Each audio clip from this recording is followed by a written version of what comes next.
Judy, welcome back to the Gymnastics Growth Show. Thanks for having me again. Third episode now. Fan favourite. Still got one of the highest ranking podcasts. Is that right? Yeah, the first one you did, which is great. But this is our first one in person, which is nice. Yeah. Obviously, you've been to the studio several times for other reasons, for creating content for the inner circle. But it's good to have you here, just doing a podcast face to face. Yeah, and it's a great place to do it. Thank you very much. Appreciate it. We're going to be talking about topics, I guess, today, which are going to be useful for leaders, gymnastics leaders, head coaches, club owners, board directors, trustees. But I think this topic's probably of interest even to coaches as well, just sort of employees. Obviously, for the context of the audience, you support me in the delivery of the Inner Circle program, and we do that through our online services, if you like. So community calls, some of the virtual events that we run. You're a massive part of Gymnastics Leaders, which took place this year, our first time doing that conference. It was a great success. Yeah. And also, of course, the in-person events. So whether that's our immersion events or even the masterclasses, just being part of our team. So just to add a bit of context to those that might not be aware. Yeah. We therefore talk to a lot of gym owners, don't we, and gymnastics leaders. We do. So we understand the challenges. I think we've got a pretty good idea of that now. And we've worked in this program for years. I think the Inner Circle program must be 7 years old now. And whilst you haven't been with me for all that time, you've certainly been since COVID. Yeah. And we've done a lot of work. So one of the topics that we find comes up a lot is just around like role clarity, or perhaps it doesn't come up as the primary part of the conversation, but it leads us into questioning whether there is enough role clarity. And so we kind of hearing about the fallout maybe, or the byproduct of there being a lack of role clarity within organizations. Would you agree with that?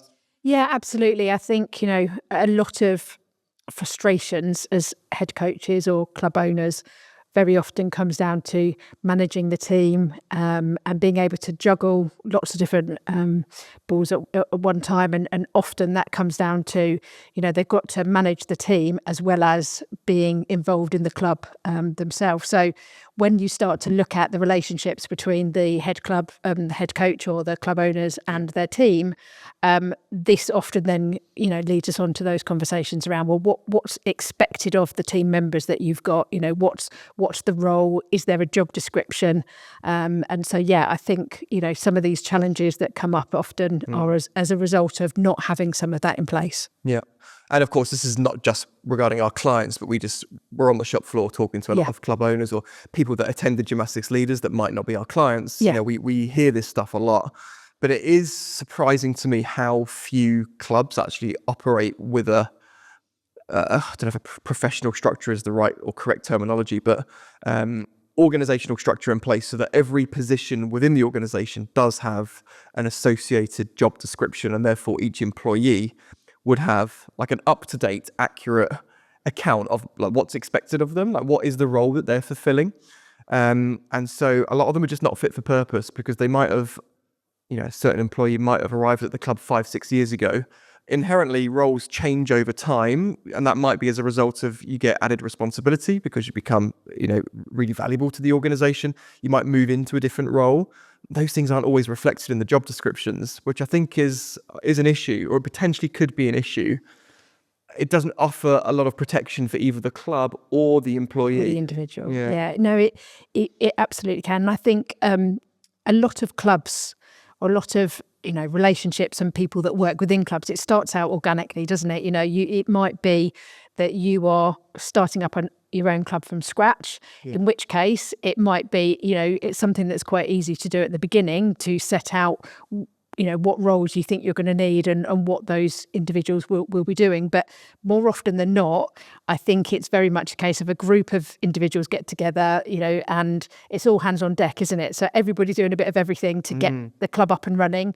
Or if it's an established club, but the management has changed, which again, is often something that happens, then there might be, roles that are already in place, but they might, as you say, things might have changed, and it might, what they were doing originally might not be right for the as is now. So I think, these things happen organically very often. And I think the other thing is that in many cases, we see, gymnasts that are in the sport become involved in this in the coaching side of things, they might progress to a young leader or a helper, whatever it is, that might be, then become a coach. So again, it's a gradual transition rather than, a defined, this is the way it's going to be from day one. Yeah.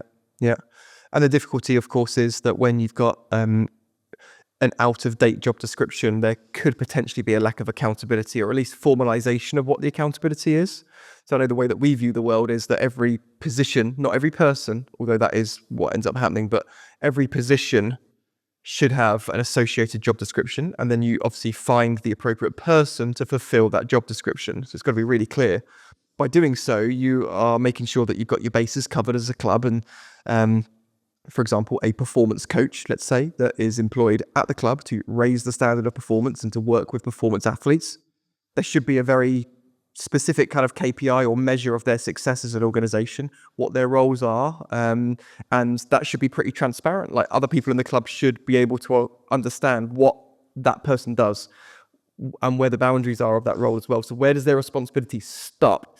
And maybe going further up the chain, it's a head of department, it might be a head coach. So what's their responsibility? What are they accountable for to the next person, which might be, of course, a director of the club, a gym owner, a board of trustees. But we've got to understand the breakdown of accountability, because if no one truly feels like they're accountable, at least there's no formalization, then we obviously know that breeds all sorts of challenges with people pointing the blame, or maybe just a lack of performance. Yeah. I work harder when I know I'm really accountable for a specific result. And if I don't have that written down, as in like, okay, Nick, like, this is not your responsibility, I might not need to work as hard in that particular aspect of the role because I think that someone else is doing it. Yeah.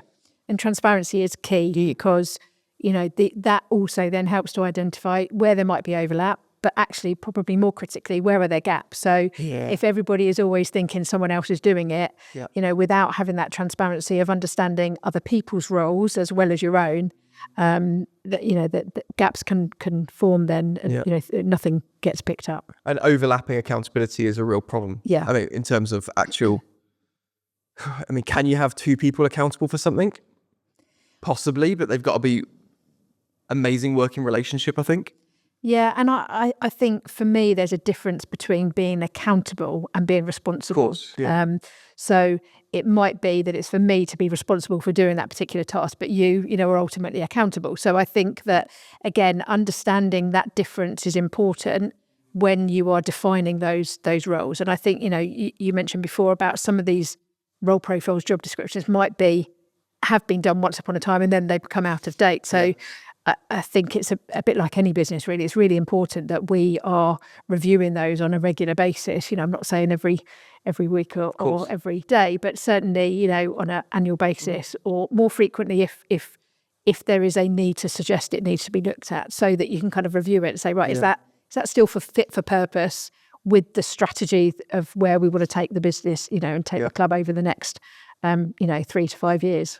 Yeah, and I think it's the organization's duty to do that. They should make sure that if they're asking a member of staff to take on more responsibility, that should be reflected in some form of agreement. Yeah. I mean, ideally that would be reflected in the way that they're reimbursed as well.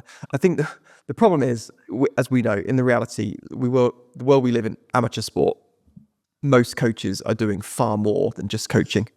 And most club owners are doing significantly more, club leaders, head coaches, than what is probably reasonable for someone to be doing that position. I mean, I know a lot of our clients are juggling things which technically are probably outside the realm of their expertise, like they're dealing with HR issues. They might have to deal with accounts. They've got obviously managing the staff and the team. They're managing the parents. They're doing the coaching. They're doing the programming, facility management. Like, there's so much stuff. Yeah. And actually, when you write all that in a job description, anyone would look at that and walk away and go, no, thanks, I'm not doing that. Like, that's not what I've signed up for. And it does kind of organically happen, doesn't it? Yeah, it does. And I think most owners, not all, but in many cases, they're in that role because they have a passion for the sport, they have a passion for coaching, and they love what they do. But that's a very different role, coaching and, getting the best out of the athletes that we're working with versus the more administrative side of things. So, it is, often the case that that's how things start. But I think where resources allow, and I appreciate that's not always possible, particularly in smaller clubs, but the more that you can, look to outsource some of that support, takes that pressure off you as the club owner, so you can then focus on the strategy and the day-to-day. But again, I totally appreciate that not everybody's in that position. Yeah. Or if you've got, a volunteer set up and you've got expertise from parents, maybe a parent with an HR background or accounting, I often find that, there are opportunities there that perhaps we don't explore as much as we could do to get some of that support. And again, it comes back to, if you've got that clarity of, what's the role that you're looking for, what's the gap that you don't have within either your own expertise or the wider team, then you can go out and ask for that. It's much easier if that's kind of documented as this is what we're looking for. Yeah, again, it's formalising it, isn't it? Yeah. It's just about having that. I say professional. It's professional not in the sense of it being the world of professional sport, because that's not. We don't live in professional sport. We live in amateur sport predominantly. Yeah. But as an organisation, just trying to take that professional stance on having HR processes, having contract reviews, understanding whether job descriptions are even in place. I mean, there's so many people that we know that their staff don't have job descriptions and formal contracts, but nor does the head coach. Yeah. And so they might be working with a board of directors or trustees or manager, but even the head coach doesn't actually have documented, like, this is what you're actually accountable for. The buck stops with you with this, but this is on us. And there are so many problems that arise as a result of that. Now, there might be people listening and go, well, we've got a fantastic gym. Our culture is brilliant. We are a family and we don't have these issues. And I would just be a bit wary of that kind of mindset. I personally don't like the approach of, like, we're a family, because I think at the end of the day, employment is transactional. If a coach is going to be at a club, now it might have a fantastic culture. I'm not suggesting it doesn't, but let's remove the family kind of label to this and just go, no, this has got to be a professional organisation. Like, there is a duty here that if you're employing someone, you can't rely on family to protect anyone on either sides if there is questions that are arising as to a result that didn't happen, or someone wants to leave the club, or whatever that might be. There is a responsibility there to have a level of professionalism. I think it does protect both sides. And so I just think it's something that our leaders should really be considering and kind of pushing for. What's my job? What is the outcome that we're looking for as an organisation? So how do I know if I've actually done a good job here? Not about how I feel, but what does the organisation deem to be a success? Is it higher participation numbers? Am I responsible for increasing revenue so that this, organisation can grow? Is it about serving the community so we're reaching more people? Is it about putting a kid on the national team? Like, you've got to know what your KPI is, your key performance indicator. That has got to be a very quick motivator. It also can be used to, I guess, deter people from, in the recruitment stage. Like, if you're presenting people with a job description saying, right, this is what's expected of you. Of course, these are the hours and all of that stuff, but this is what we're looking for. It stops you from hiring the wrong person, because they might look at that and go, well, actually, that measure of success is just not important to me. I've got no interest in producing a national team member. I'm here for the community. So actually, I don't fit into the role that you're advertising. Yeah. And it's there to help clubs at the end of the day. And I think this is where club values come in as well, because having those upfront and very transparent on job descriptions, recruitment adverts, anything like that, and then building that into the recruitment process. I'm a real believer that you should recruit based on their personality, their beliefs, their belief system, their values, so that, I think you can teach a task, teach a role, skills, the skills, if they've got the right mindset. But I think, and I do think things are changing in that way, particularly, certainly in the business world as well, where I spend a lot of my time. I think there's a lot more focus now on making sure that, are you a good fit before we even, bring you into the organisation. You might be qualified, but do you fit the organisation? Absolutely, because those two things are not necessarily the same. Of course. And I think, maybe that's sometimes where there's pros and cons, I think, for bringing people through the system. Again, as I come back to, if they've been a gymnast in the club, you know them, or at least know a side of them from them spending time with you in the sport. But then I think it's a great opportunity to bring many young people into their first line of work, really. And I think we should encourage that, but we've also got a responsibility for them to understand when they take on a paid role, if that's what it is, or even a volunteer role, that, this is what's expected. These are the expectations of the role.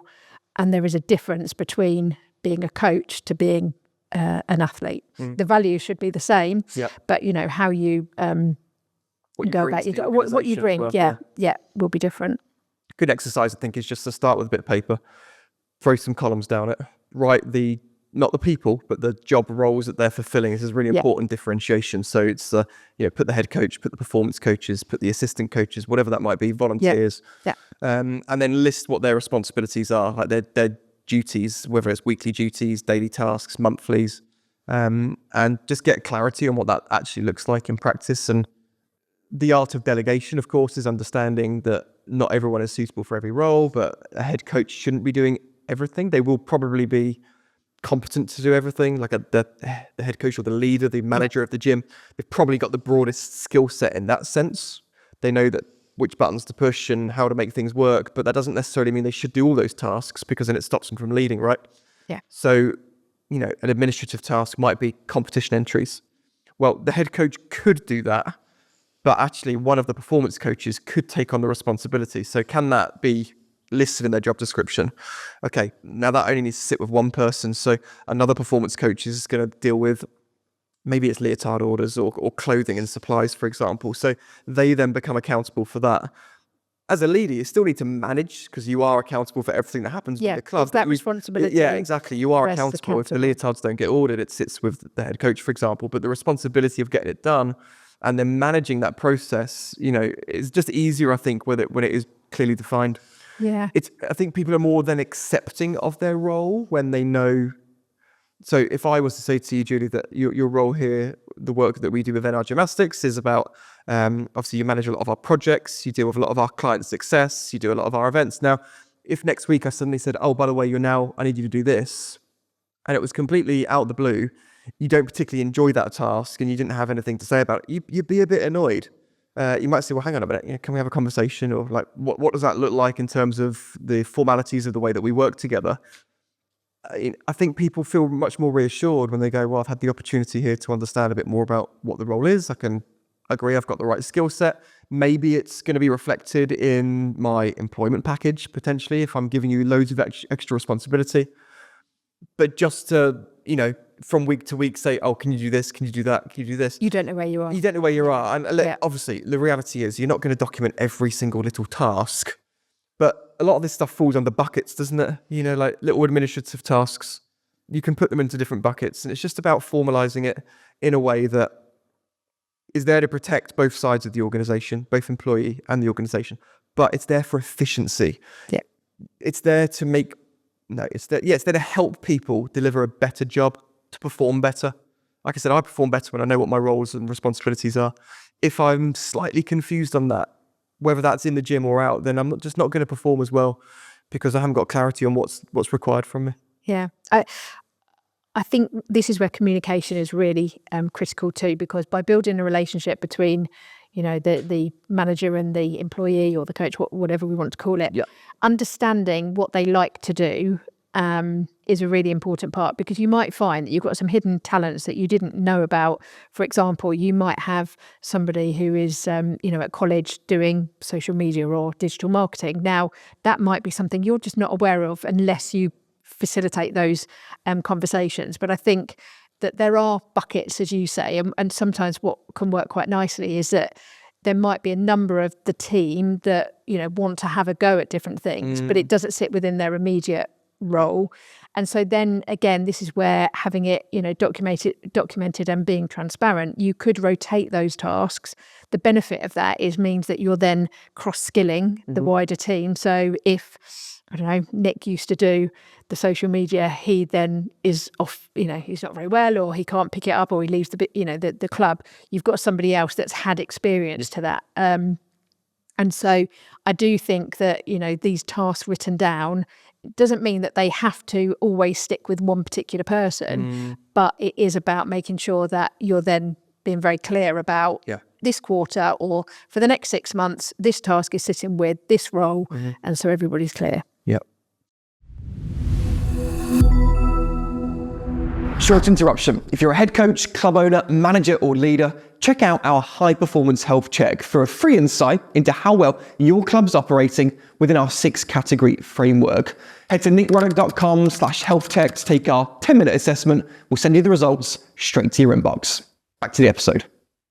I've had a couple of discussions this week with our clients and really talked about how to help kind of manage the workforce. And so something that a lot of leaders do struggle with is reactive conversations, like underperformance of staff essentially, and how to bring that up. And I think that actually if you've got metrics to help you with quantifying how well someone's performing, I think that could be quite useful. I don't think it's the be all and end all, and I don't think it certainly doesn't trump the importance of having great relationships with your colleagues. But reactive discussions are just pretty difficult in all senses of the imagination, because you've got to call a meeting. That can spike anxiety with a lot of people, because like, well, hang on, what's going to be the topic here? You enter into panic mode and you're almost in this kind of subconscious confrontational scenario where it's like, we're having a meeting, there's something formal happening here, what's gone on? And I personally just like having recurring proactive meetings, and it might be one-to-one, it might be with your performance coaches and your different departments. But if you've got a rolling agenda and it's the same agenda, you might have the luxury of being able to do this weekly, bi-weekly, could be monthly at the least. I think it helps people and educates your team to first of all get in the swing of like, right, you are accountable for certain actions, and every month or every 2 weeks when we get a meet, I'm going to ask you about this stuff. And that removes any anxiety, because you start to settle into the fact that, okay, we've got the same agenda. We've got the same set of questions that comes to this meeting. Every 2 weeks, we're going to meet and talk about it. And also it gives leaders the opportunity to check about how well someone's performing. So if I'm talking to a group of, let's call them heads of department, you might have someone for men's artistic, women's artistic, and, adults and general gymnastics. You might simply just be asking, okay, well, what are some of the key metrics from the last 2 weeks? We've talked a lot about scorecards, haven't we? So attendance figures, injury and illness rates, complaints that have come through, and progression and all that kind of stuff. We've now got proactive opportunities, which are just part of a really good routine that every couple of weeks you're going to talk about that stuff. And those metrics have got to bleed into the roles and the responsibilities of those department leads. And so just another thing there, I think there's a lot of friction with leaders addressing certain issues with their staff.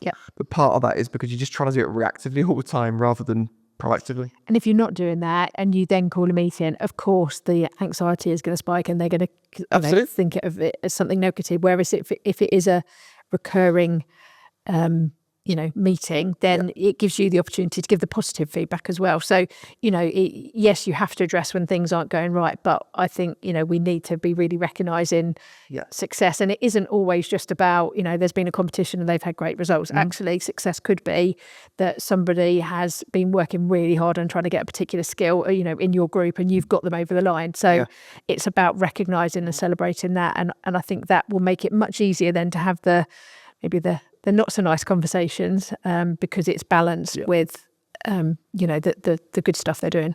And just to be clear for the audience, I'm certainly not just stipulating that we lead through data and metrics and performance analysis and scrutinization, because I don't believe that in that at all. It helps. It helps. It provides some quantitative sort of information that can be used in those kind of environments. But I'm a big believer in proximity with your staff. I'm a big believer in relationships. I'm a believer in psychological safety and a great sense of safety between everybody, so that you can challenge in a safe way without questioning people's not questioning people's competency is probably the wrong term there, but you're able to challenge without damaging the relationship, without people feeling like they're under threat. I'm a big believer in just ongoing performance discussions. So, these should be able to take place every day, and feedback should be able to happen down the chain, sideways across the chain, and up the chain as well. Like, you should be able to give me feedback, and you do. My community should be able to give me feedback. Other people that we not in our case report to, but if I'm working with an organization, it needs to happen in all directions. And if there's enough safety, that will help performance, whether or not it's documented and whether it's reflected in metrics or not. Well, if we think about it, that's exactly what we're doing with our athletes, isn't it? We're giving them that feedback, positive, how can they improve? So it's no different, but I think we think of it differently often. But it's very natural to give that feedback to the athlete. So we just got to then turn it on its head, really, and do it with our... But here lies one of the greatest problems, is that because clubs are busy 7 days a week, a lot of them, or if the club itself isn't busy on let's say a Sunday, then the coaches will be at a competition, right? So it comes down to how much proximity do leaders have with their team. Does that relationship building actually take place? Because again, the reality is that a lot of the staff, like, they won't be in the gym in the daytime. They could be at school, they could be at college, they could have another job. They could be with their kids at home and they work in the afternoon and evening. People turn up half an hour before the classes begin. The evening finishes at 8 o'clock and everyone goes home again. The weekend, the gym's really busy or people are at competitions. And we know the struggle of leaders getting in front of their team. As a result of that, a year goes by and they've had, I often ask how many, let's call them CPD days. How much CPD opportunity have you had? Oh yeah, we do it every year. How cool. How often do you do it? Oh, we try and do it once a year.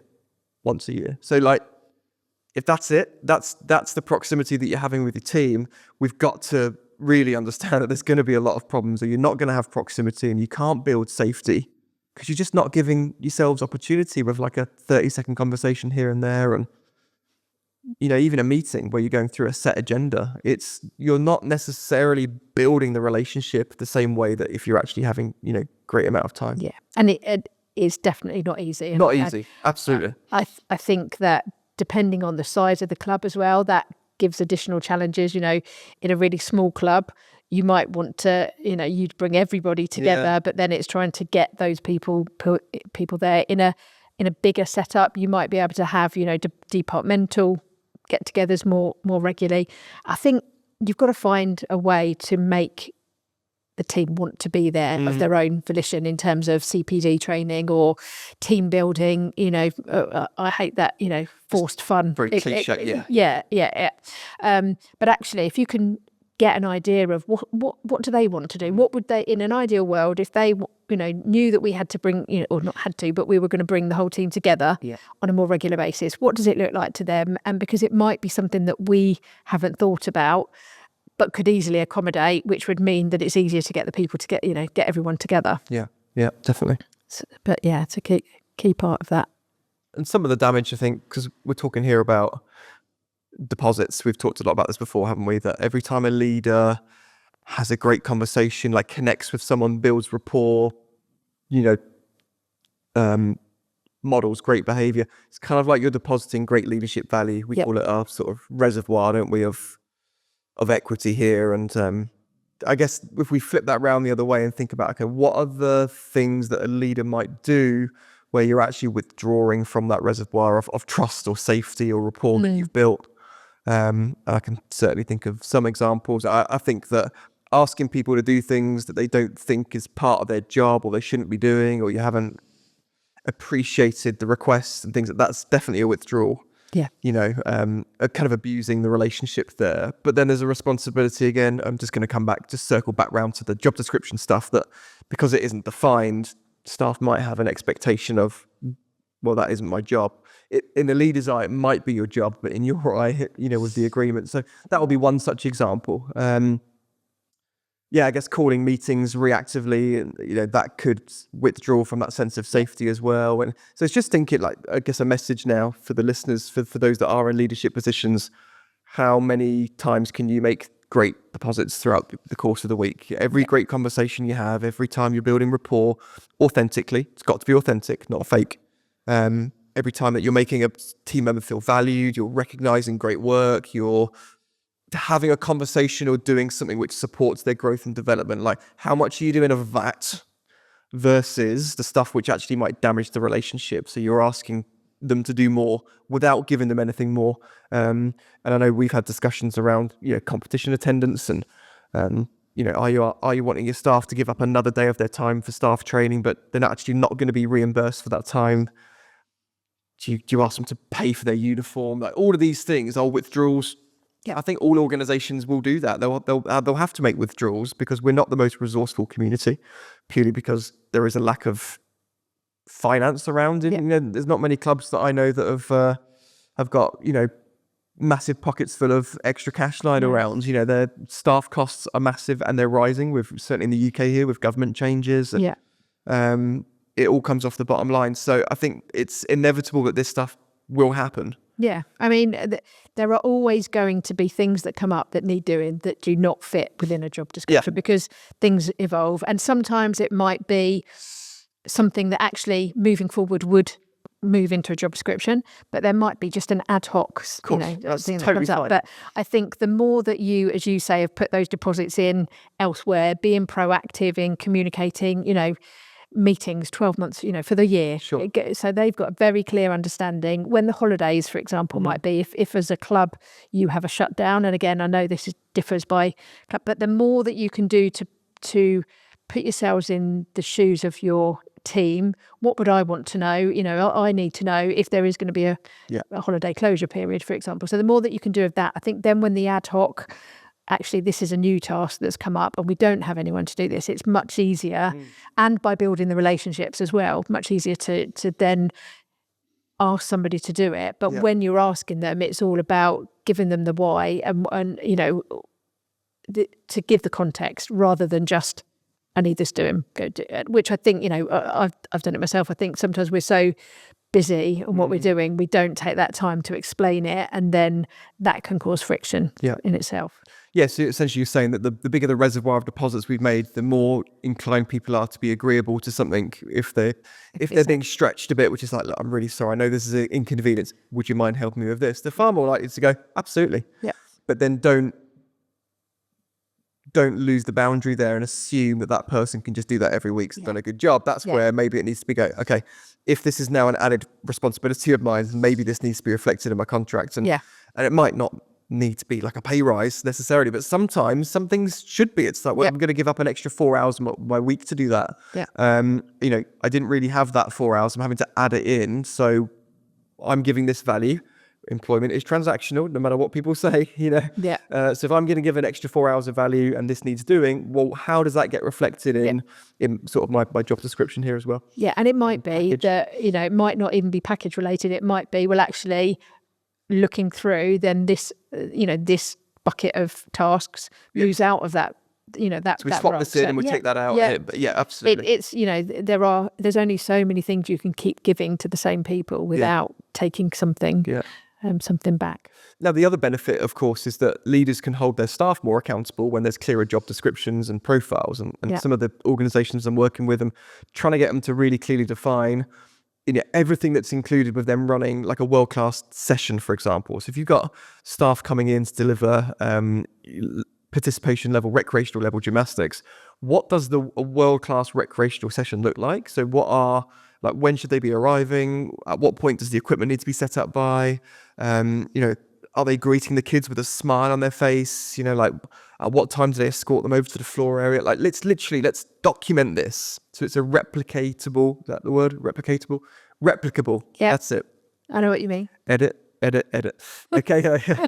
But it's a replicable system. And you have got a point of accountability. It's like your responsibility as a coach that's leading these sessions is to deliver this framework that we've put together. Anything less than that is underperforming because there's nothing on there that you're not capable of doing. Yeah. So if you don't greet the kids with a smile, that's a performance issue. If you don't turn up 20 minutes before to set up the equipment, as is in your job description, as is in our framework of class delivery, that's a performance issue.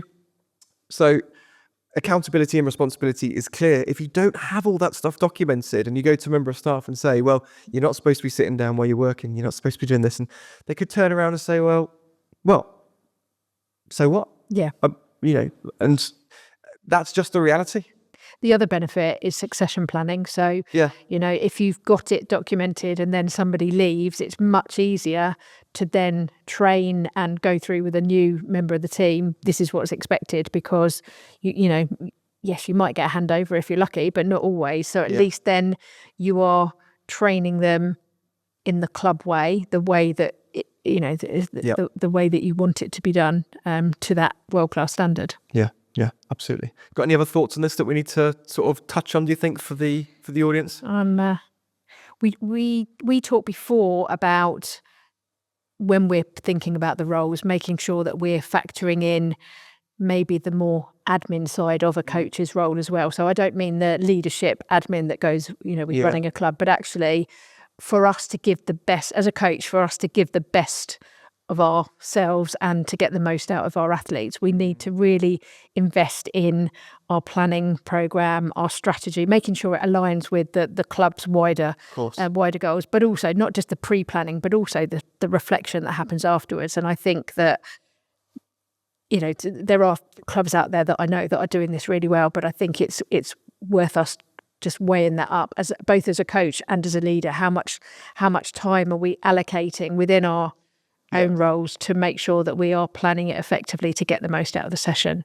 And so I would imagine there's people listening to this that would go, well, I pay my staff 6 hours, my coaches 6 hours of administrative time a week, but I don't see the outcome of that. And I think that it probably is an issue, which again comes down to like having those weekly meetings or bi-weekly meetings, because it could be that part of the agenda is, can I see the planning that you've done over the last couple of weeks? So it's not like an assumption that you've done it. And it's this, look, I know that, again, some people might be listening and think, well, that shows a lack of trust. Trust is built through performance. So if someone plans very effectively, they can evidence that planning, they can show progression, they can show the work, then they're going to be more trusted and probably take on more responsibility within their role. If you can't evidence the work that you're doing, then people do need to be micromanaged, unfortunately. That's just the reality. Autonomy is bred from trust. Yeah. You can't give autonomy unless that trust is built. So, I think that leaders should be, is checking up on it. It's not the right term, but you should be every couple of weeks, if you're allocating time within their sort of paid work, I think it's totally reasonable to say, cool, let's have a 20-minute discussion every other week. Say, okay, let's have a look at your planning through this time. It's your opportunity to give feedback, of course, and to see what tweaks, answer any questions and give support. But if you're paying for 6 hours admin, you probably want to see evidence of what's happening. Because you say reflection there. Yeah. Well, so I do my reflection. I don't document my reflection, if I'm honest. Like, my self-reflection is always done in my head. Yeah. There's a lot of people that journal and document things, write things down, which is fantastic. But that's just never fit for me. I just do a lot of thinking. Yeah. And then the thinking informs the way that I work. So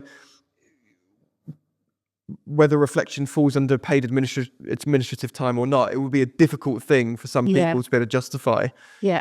And I think that leaders can probably relate to that. But that reflection is shaping your planning in the, for the next session or the time after that.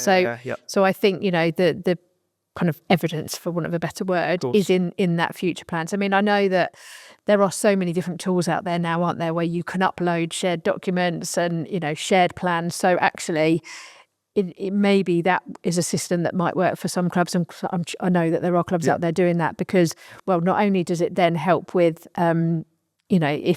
if you've got a coach off sick, it's really easy. The plan is there. You can, I know it's not as easy to find a replacement coach, but if you can get covered, then you've got the plan already done. But as a leader, it helps the management or the leadership to understand, the kind of the trends, and are we on the right track, and are we consistent across, if we've got 3 or 4 groups, or squads running at the same time, it helps then for them to kind of benchmark and the consistency of the planning across the club, which again comes back to that accountability is sat with the club owner. Yeah, definitely. And you make a good point there about technology, because we've talked a lot about systems, processes again, which is probably one of the things we talk about the most within the inner circle, helping clubs to systemize that stuff.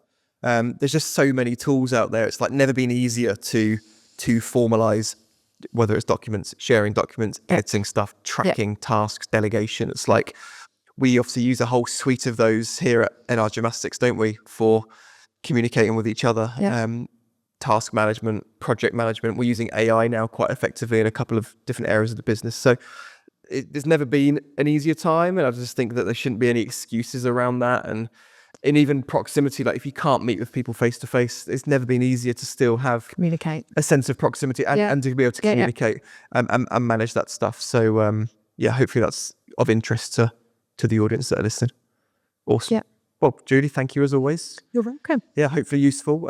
Obviously, this is available on YouTube. So for those that have kind of watched this, I'd love for them to put some comments, maybe share some of the golden nuggets that might have come out of this episode. But thanks for joining us once again. And I'm sure you'll be back again to talk about something else leadership related in the future. Thank you. Thanks for having me. Welcome. Thanks so much for listening to this episode of the Gymnastics Growth Show. Now, if you're an ambitious gymnastics coach with a hunger for self-improvement, check out my Gymnastics Growth Academy, where you'll find members from over 40 countries, all accessing my masterclasses, courses, templates, live community calls, exercise libraries, and so much more. It's a program that members have described as life-changing. So why don't you check it out for yourself? Head to gymnasticsgrowth.com to learn more. See you on the inside.